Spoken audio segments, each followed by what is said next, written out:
Continuando a leitura sobre o livro do Taze Russell, ele estava falando sobre a tradução da Novo Mundo, né? A tradução da Novo Mundo, então ele passa a falar na página 96 acerca da vinda de Jesus, que segundo os ucelitas já voltou para eles, né? Tá entre eles já. Só que de forma espiritual, não literal, não física. Página 96, então. Portanto, com base nos textos onde se pode traduzir parousia por presença, os tradutores da versão do Novo Mundo concluem que ela pode ser aplicada a todos os textos.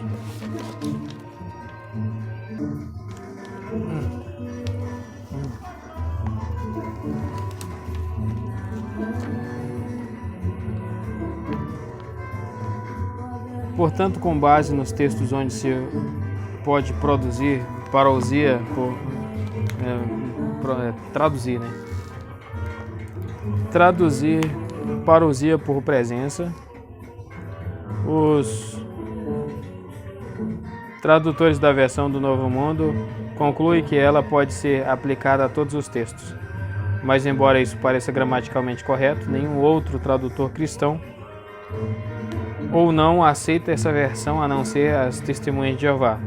Na verdade, ela não é gramaticalmente certa, embora o pareça, e, como demonstraremos, não suporta uma exegese comparativa. Outra folha da argumentação da Torre de Vigia é deduzir que o conceito da presença necessariamente envolve o de estar invisível, pois nos vários textos em que elas traduzem parousia por presença, os indivíduos citados não poderiam estar invisíveis. Ver 2 Coríntios 10:10, Filipenses 1:26 e 2:12. Se a Torre de Vigia fosse reconhecer por um instante apenas que o termo parousia pudesse ser traduzido como volta ou chegada, pelo menos em um dos textos que falam sobre a volta de Cristo, como fazem todos os tradutores mais eruditos, a tese da presença invisível de Cristo criada pelo pastor Russell cairia por terra. É por isso que teimam em negar algo que todas as autoridades em grego reconhecem. O Dr.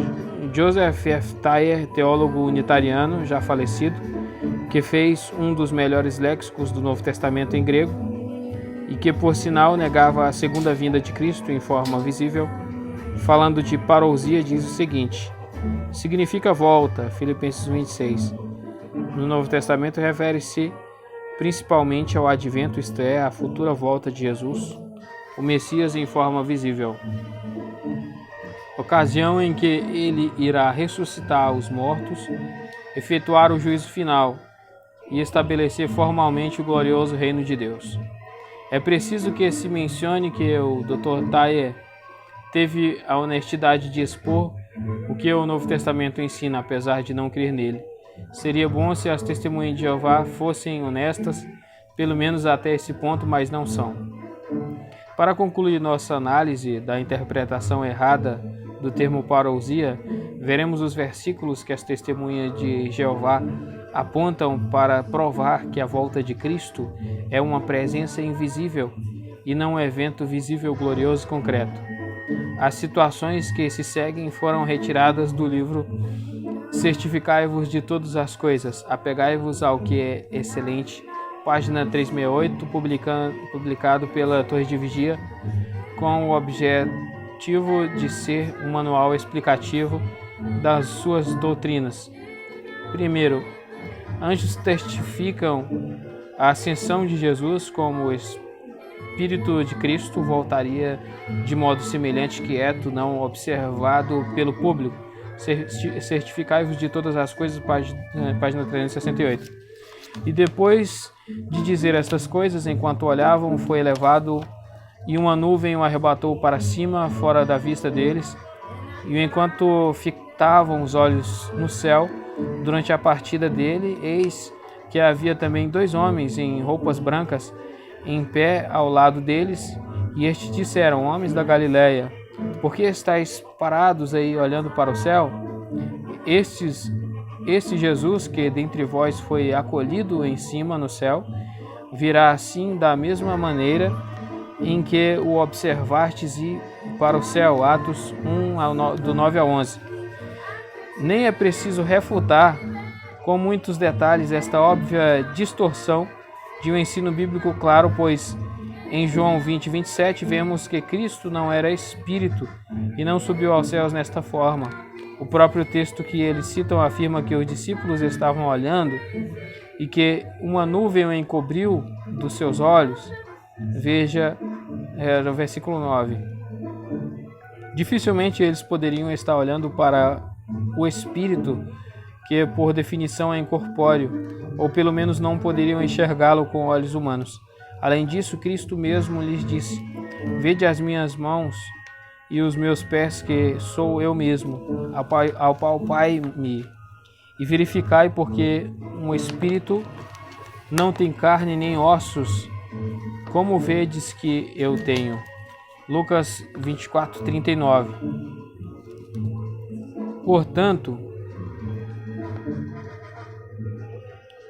Portanto, agora só falta o próprio Cristo vir negar o erro dos israelitas, que dizem que ele subiu sob forma de um espírito. Além disso, como ele foi embora da terra visivelmente, partindo do Monte das Oliveiras, não há dúvida de que ele voltará sob forma visível, como ensinam as Escrituras, ver Mateus 26, 63, Daniel 7, 13, Apocalipse 1, 7, Mateus 24, 7. 2. A volta de Cristo é invisível, pois ele testificou que o homem não o veria outra vez em forma humana.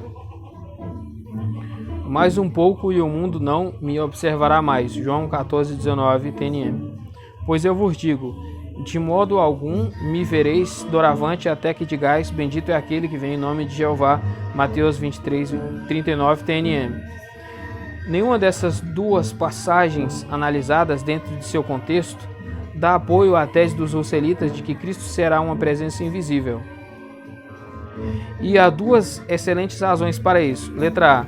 O texto de João 14,19, a referência à morte e ressurreição de Jesus, a expressão ainda por um pouco, só pode ser uma menção à sua ressurreição e subsequente ascensão, Atos 1, 9, 11. Durante esse período, ele só aparecia para os discípulos e não para o mundo, os incrédulos, o que deixa claro o sentido das palavras de Jesus. O Senhor nunca afirmou que ninguém o veria sob a forma humana, como a torre de vigia gosta de ensinar. Pelo contrário, no mesmo capítulo ele prometeu o seguinte: voltarei e vos receberei para mim mesmo, para que onde eu estou estejais vós também. Verso 3. Além disso, a Bíblia diz claramente que pela graça de Deus seremos semelhantes a ele, porque havemos de vê-lo como ele é. 1 João 3:2. E assim, mais uma vez, a torre de vigia é obrigada a silenciar pela voz do Espírito Santo. Letra B. O segundo texto, Mateus 23:39, apesar dos falhos argumentos da torre de vigia, na verdade não prova nada, a não ser que Jerusalém só voltará a ver Cristo de novo quando se arrepender e o bendisser, vendo nele o ungido de Deus. Aliás, esse versículo contradiz a tese dos russelitas, pois ensina que Cristo estará visível por ocasião de sua volta, já que de outra forma eles poderiam vê-lo para dizerem: bendito o que vem em nome do Senhor. Em sua afirmação, Cristo usa a palavra até, que é uma clara referência à sua segunda vinda, que será visível, Mateus 24:30. 3. Os cristãos primitivos esperavam que a volta de Cristo fosse invisível. Paulo argumentou que não havia evidência suficiente nos seus dias. Está em Certificai-vos de todas as coisas, página 369. No entanto, irmãos, com respeito à presença do nosso Senhor Jesus Cristo e de sermos ajuntados a Ele, solicitamo-vos que não sejais depressa demovidos da vossa razão. Acho que é removidos, mas está demovidos aqui, né?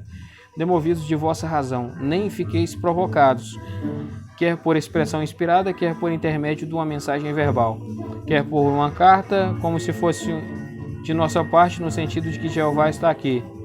Que ninguém vos seduza de maneira alguma, porque não virá, a menos que venha primeiro a apostasia, e sendo revelado o homem a quem é contra a lei, o filho da destruição, 2 Tessalonicenses 2, 1 ao 3.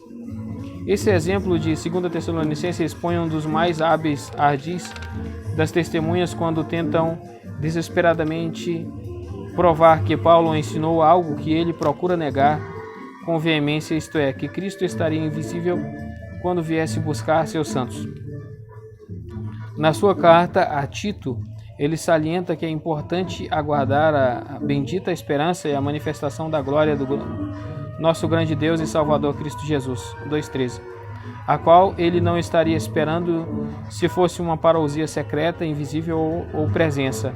Ao contrário do que ensinam as testemunhas, Paulo não cria numa volta invisível, nem ele, nem nenhum dos mais acreditados membros da igreja cristã, até o dia em que Charles Taze Russell começou esse pesadelo da parousia.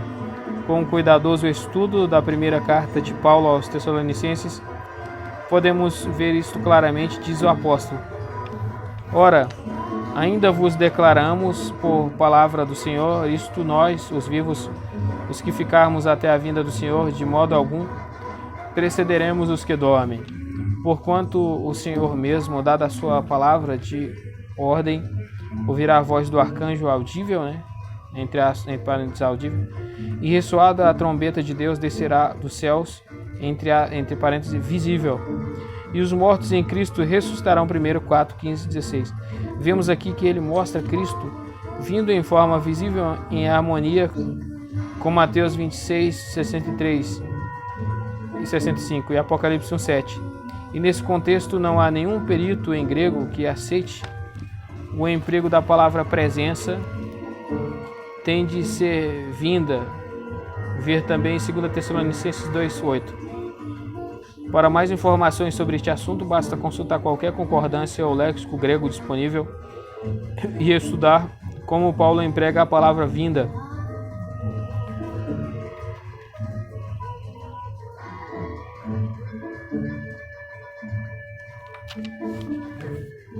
Quem for imparcial ficará convencido de que o apóstolo nunca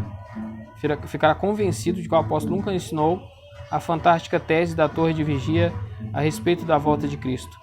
Depois de compreender bem essas coisas, o leitor mais interessado deve examinar com bastante atenção os versículos no Novo Testamento, onde em vez de parousia emprega-se o verbo elton em diversas formas relacionado com o termo erchomai, fazendo referência à manifestação visível de Cristo em sua volta. Os israelitas não podem torcer estes textos para harmonizá-los aos seus ensinos, por erchomai significa vir, aparecer, chegar, etc. Na acepção mais definida do termo, exemplos disso são Mateus 24:30 em relação com 26:64, onde há erkomenon, em João 14:3 erkomai e Apocalipse 1:7 erketai. Quem estudar atentamente essas questões terá de rejeitar inteiramente as testemunhas de Jeová e sua versão da Bíblia, pois perceberá que elas só estão interessadas em usar as Escrituras para provar aquilo que desejam, não se importando com o que o Espírito Santo já revelou claramente. Elas não passam de cegos, guias de cegos, Mateus 15:14, que transformam em libertinagem a graça do nosso Deus e negam nosso único soberano e Senhor Jesus Cristo, Judas 4. Além disso, deturpam as demais escrituras para a própria destruição deles, 2 Pedro 3:16.